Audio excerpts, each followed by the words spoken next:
When we received the police reports of this offense, what it essentially described is this. The video was made by Mr. Webster depicting him and the victim engaging in sexual intercourse. It was consensual, but the victim didn't know it was taken.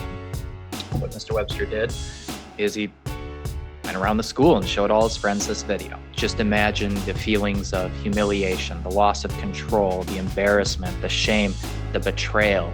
She had no idea this video was taken. She, being a mature person, said that she didn't want to, quote unquote, ruin Mr. Webster's life. She didn't want him to get incarcerated or get a felony.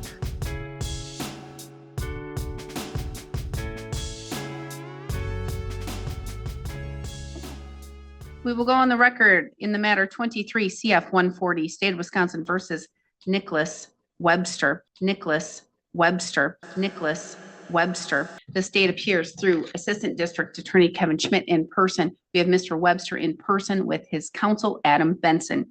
We're set today in this matter for a plea and sentencing. Before we begin, victim's rights compliance. Yes, Your Honor. All right. Did victim wish to provide a statement? No, Your Honor. All right, so the parties have reached an agreement. Mr. Benson, can you please recite the agreement for the record? Your Honor, my client will plead guilty to the charge at hand. He will enter a deferred judgment of conviction for a period of 2 years and follow all the provisions therein. Upon successful completion, the charge can be vacated and dismissed either by myself or the district attorney. Can be moved. All right. And again, victim is in compliance with this. Yes, Your Honor. You're in compliance and victim has been informed of the agreement that's been reached. All right. Mr. Webster, is that all accurate and true? Yes, Your Honor. I have in front of me 2 documents, a plea questionnaire waiver of rights form and a deferred judgment of conviction document. Do you recognize those documents? Oh, yes, Your Honor. Did your attorney go over those documents with you? Yes, Your Honor. And did he go over them thoroughly with you? That is word for word. Yes, Your Honor. And you are in college, correct? Yes, ma'am. So you can read, write, and you understand the English language. Yes, I do. Do you understand that you're pleading guilty to a felony? That means that if the court enters judgment, you will no longer be able to use or possess a firearm for life. Yes, Your Honor. You will no longer be able to vote in the election until your civil rights are restored. Yes, Your Honor. You understand that the state would have to prove as to this matter that on or around April 20th, 2023, that in Burnett County, Wisconsin, you knowingly made a videotape or took a photograph, which videotape or photograph depicts an intimate representation without consent of that person, victim 1, depicted in the intimate representation under the circumstances where the person so depicted has a reasonable expectation of privacy. Now, do you understand what that means? Yes, Your Honor. And your attorney went over with you what the state would have to prove and how he would have to prove those specific things? Yes, Your Honor. And do you understand that the maximum possible penalty here with this felony would be a $10,000 fine, 3.5 years of incarceration, or both? Do you understand that? Yes, Your Honor. And do you understand that the recommendation here is for the court to accept this deferred judgment of conviction? Do you understand that? Yes, Your Honor. Do you understand that I don't have to follow that and I don't have to accept it if I don't think that it is appropriate? Do you understand that? Yes, Your Honor. Now, did your attorney go over with you what this deferred judgment of conviction document means? Yes, Your Honor. And that there are certain requirements and certain things that you would need to follow. But at the end, if you successfully complete and meet all of those conditions, this matter will be vacated and it will be off your record. Do you understand that? Yes, Your Honor. But if you don't follow these conditions and you're not compliant, that the court would then enter judgment against you, enter this felony, and the no longer being able to use or possess a firearm for life or voting would be entered, and you would be sentenced on that felony. Do you understand that? Yes, Your Honor. Now, did you review the criminal complaint with your attorney? Yes, I did. And in that criminal complaint, there's a section that's called the probable cause section. That's where it basically says what happened and why you were charged with the crime. Do you remember that? Yes. For the most part, are those facts accurate? Yes, Your Honor. Did you in fact record an intimate representation of the victim without that person's knowledge? Yes, Your Honor. All right. Mr. Benson, may the court use the probable cause section of the criminal complaint to find a factual basis? Yes, Your Honor. Now, if this matter is asked to have the court enter judgment if you violate these conditions, do you understand that it would be my discretion in what I sentence, which could be all the way up to that maximum possible penalty? Yes, Your Honor. And do you understand that if I accept this deferred judgment of conviction, it'll last for 2 years, 24 months? Do you understand that? Yes, Your Honor. And during the course of this, you'll have these certain conditions, such as no contact with the victim. That means absolutely no contact, no text messages, no Facebook messages, no messages through third parties. And even if the victim contacts you, you cannot respond or have contact. Do you understand that? Yes, Your Honor. I'm not seeing that there's any absolute sobriety, but you're underage, so you shouldn't be drinking or doing anything inappropriate anyway. Do you understand that? Yes, Your Honor. And that you must pay $150 to the district attorney's office within 60 days. Do you understand that? That's part of the agreement. Oh, yes, Your Honor. And if you don't, then they can ask the court to enter judgment and you can be sentenced on that felony. Do you understand that? Yes, Your Honor. That is the number one reason I see that the district attorney's office asking to enter judgment. So it's very important you pay that as soon as you practically can. Okay? Yes, Your Honor. All right. Now, before I ask if you ask you to enter a plea, do you have any questions for the court or for your attorney? No, Your Honor. As to count 1, capture an intimate representation, how do you wish to plead? I plead guilty. Court will find your plea of guilt is done knowingly, intelligently, and voluntarily. I'm going to find that you understand your constitutional rights and what it means to waive and give up those rights. I'm going to find a factual basis to accept your plea of guilt. Based on that, I will find you guilty of count 1. As to whether or not to enter judgment, Mr. Schmidt, argument and sentencing recommendation. Thank you. When we received the police reports of this offense, what it essentially described is this. The video was made by Mr. Webster depicting him and the victim engaging in sexual intercourse. At the time, they were age appropriate. It was consensual sexual intercourse, but the victim didn't know it was taken. What Mr. Webster did is he went around the school and showed all his friends this video. His friends, being mature and critically also being friends with the victim, told her about that. She talked with her employer. She had an emotional breakdown because of what she had found out, and the employer encouraged her, the recruiter, to talk to law enforcement, which she did. When I thought about that offense and what that experience must have been for the victim, you know, this was somebody she was intimate with, somebody she was together with, and I just imagine the feelings of humiliation, the loss of control, the embarrassment, the shame, the betrayal. You know, she had no idea this video was taken. And that loss of control, I think, was pretty significant for me. So even before we charged this, we made contact with her, because the goal, I think, in cases like this is to re-empower the victim, given the loss of control, the loss of power, and the profound profound attack on privacy that entails. She, being a mature person, said that she didn't want to, quote unquote, ruin Mr. Webster's life. She didn't want him to get incarcerated or get a felony, but she wanted something. And we talked about the DJOC, and she was in support of that. She liked that idea. She liked of what it entailed, that there would be, you know, there's going to be a reputational hit for Mr. Webster from having this DJOC and going through that process, but there won't be any permanent criminal consequences if he stays good. And he won't have that felony conviction. He won't do any time in jail or prison. So we come today with this agreement really accomplishing that. When I look at it from Mr. Webster's perspective, you know, I think what this offense shows is a profound amount of lack of maturity. I think Mr. Webster, it's easy to imagine for me, having once been a boy in middle school and high school, the kind of shower talk that exists, that maybe he thought this was something he needed to do to show, oh, you know, I'm cool, I'm popular, this is, look how masculine I am.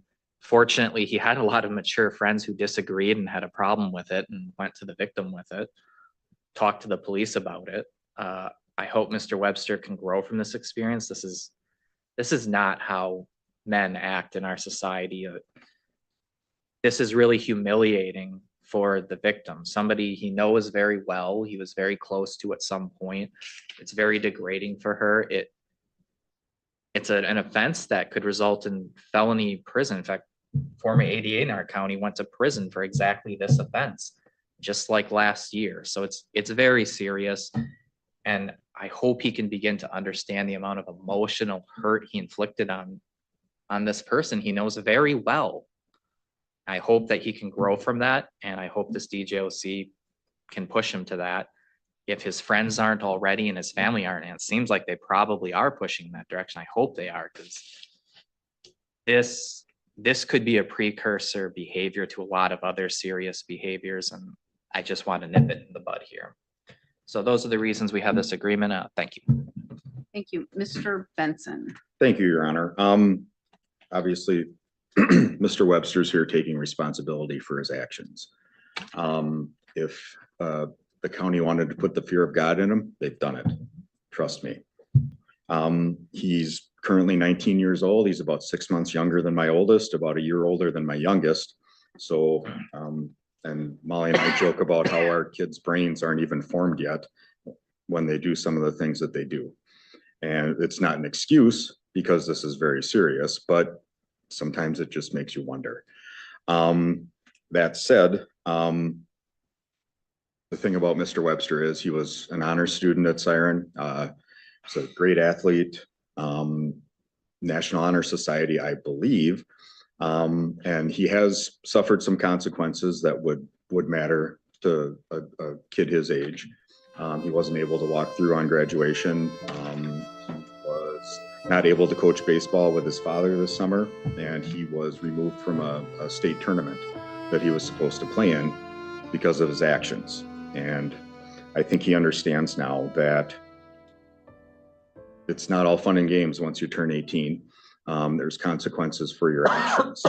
And I think that by having this go 2 years and him being monitored by the district attorney's office and doing those things, he's got that hanging over his head, and that's going to ensure compliance.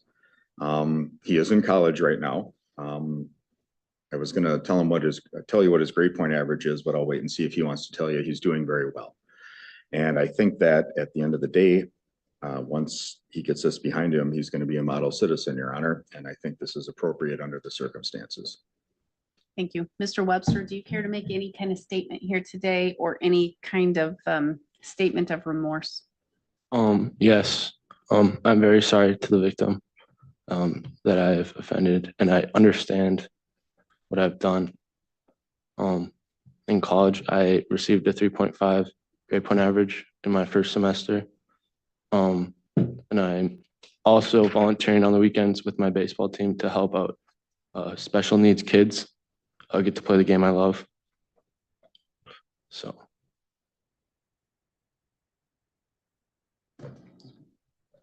Thank you, Mr. Webster.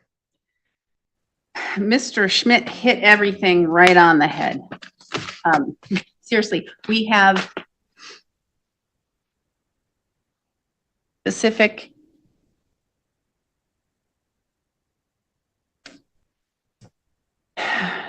this situation has happened and hit Burnett County very hard with our assistant district attorney who was here, who did the exact same thing.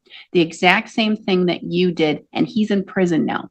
A guy that did well in school, that did well and was brought up in Polk County, was the Polk County district attorney for 10 or so years, then became an assistant district attorney, and went to a couple different counties.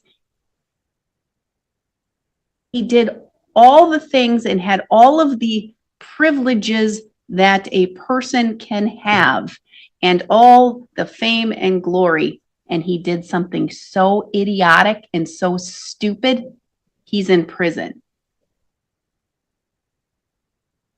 but for the fact that you are a young man and your brain is not fully formed, and it won't be until you're 25. No matter how much you think you know it all, no matter how much you think your dad and your mom and every other adult, they're just stupid and they don't understand. They do fully understand. We do understand. We have lived through it all. Maybe we don't have the same pressures. We don't have the same pressures. This little thing right here causes so many problems, so many problems. You don't understand probably. You take a selfie, you send it to somebody. That is porn. That's porn. If you're dating a teenager and a teenager takes a nude picture and sends it to you, you are viewing child.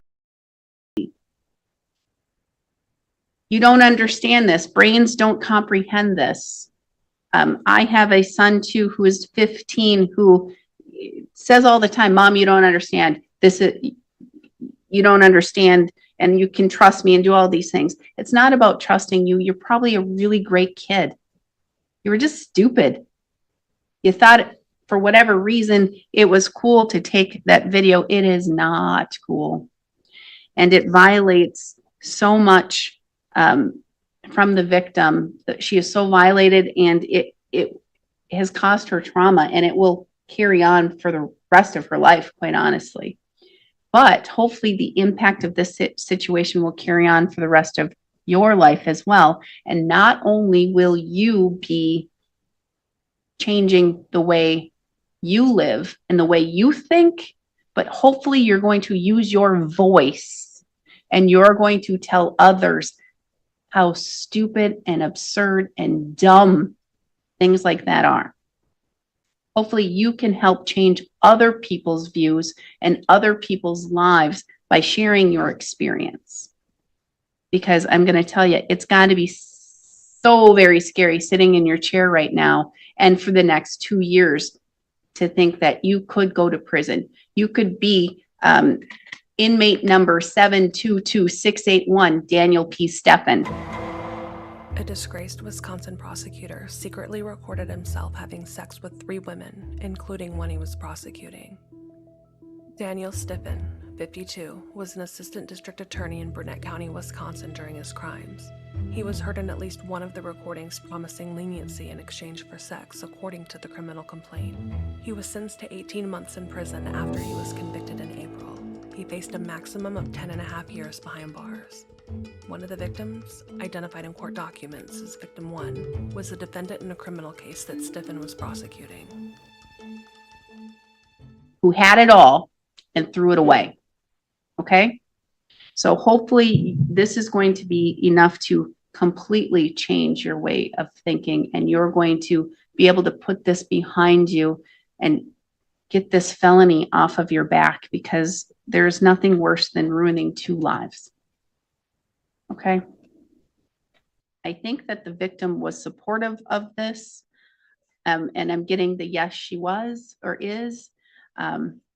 What I am going to add, though, to the deferred judgment of conviction is I want you to do an apology letter coaching program with a restorative justice.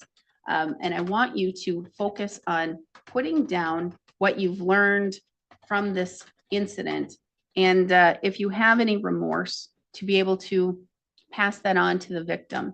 You cannot personally give it to the victim. You will have to give it to Mr. Benson or to Vicki at the district attorney's office, and she will provide it to the victim.